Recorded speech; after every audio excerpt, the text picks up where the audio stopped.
So here's a question for you. What happens when a visionary leader is suddenly gone? How does a community, a company, anything survive that? Well, today we're going to dig into an ancient text that tackles this exact problem, a question that's just as relevant now as it was thousands of years ago.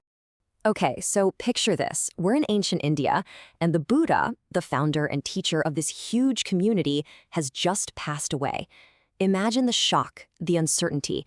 His followers, the Saṅgha, are basically left without their North Star, staring into a future that's suddenly looking very, very blurry. So you can bet the big question on everyone's mind was, what holds this all together now? And it wasn't just the followers who were worried. Oh no, the local government was watching very closely, probably thinking, is this huge, influential group about to fall apart and cause a whole lot of trouble?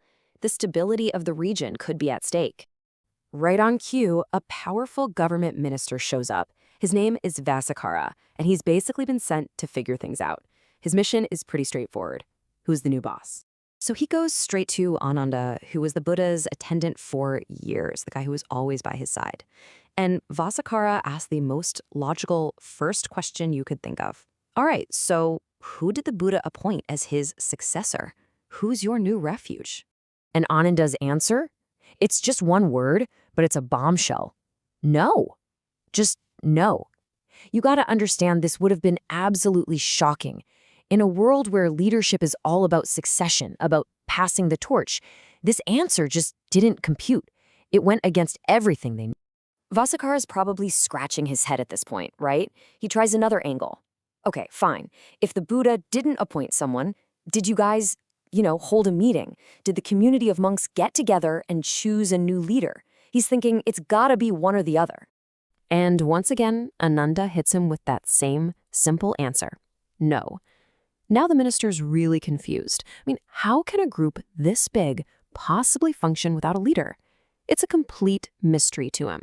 So Vasakkara gets to the heart of it. This is the big one. He asks, if there's no one to take refuge in, no one in charge, what is the cause of your unity? How in the world are you all sticking together? What's stopping this whole thing from just imploded? Okay, so let's get into this, because what Ānanda explains next is, well, it's pretty revolutionary. He's not to lay out a completely different model of governance, something truly radical and powerful. He says, oh, we're not without a refuge, we have a refuge. But then he drops the twist. The Dhamma is our refuge.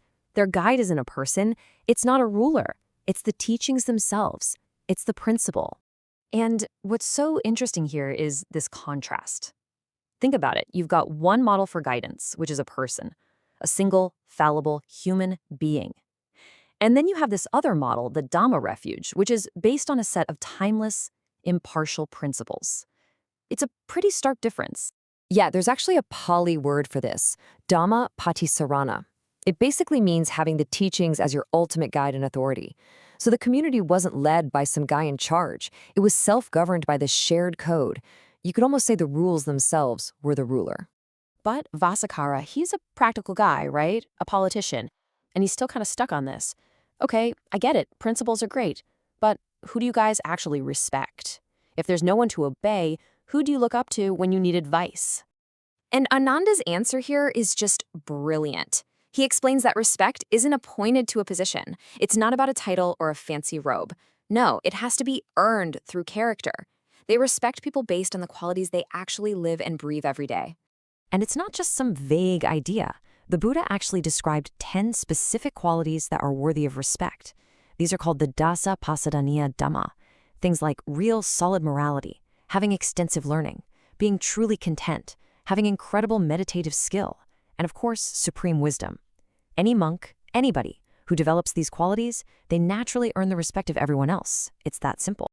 And at this point, you can just see the light bulb go on over the minister's head. It finally clicks. This isn't chaos at all. It's a really elegant blueprint for a community that can sustain itself, a community that's built on real merit. So what we're left with is this amazing, revolutionary model for a community. Let's break it down. First, you anchor yourself in shared principles, not a person. Second, you clearly define what admirable character looks like. And third, you grant respect based on those demonstrated qualities. It's a system built on integrity, not just authority. And you know what? Even Vasikara, the skeptical minister, gets it in the end. He concludes that they honor what ought to be honored and revere what ought to be revered. He had to admit, this whole system actually makes perfect sense. And that really brings us to a big question for today, doesn't it? In our modern world, we're so often focused on charismatic leaders, on personalities. But this ancient story makes you wonder, could our own organizations, our own communities thrive if we focused more on principles instead of people? It's definitely something to think about.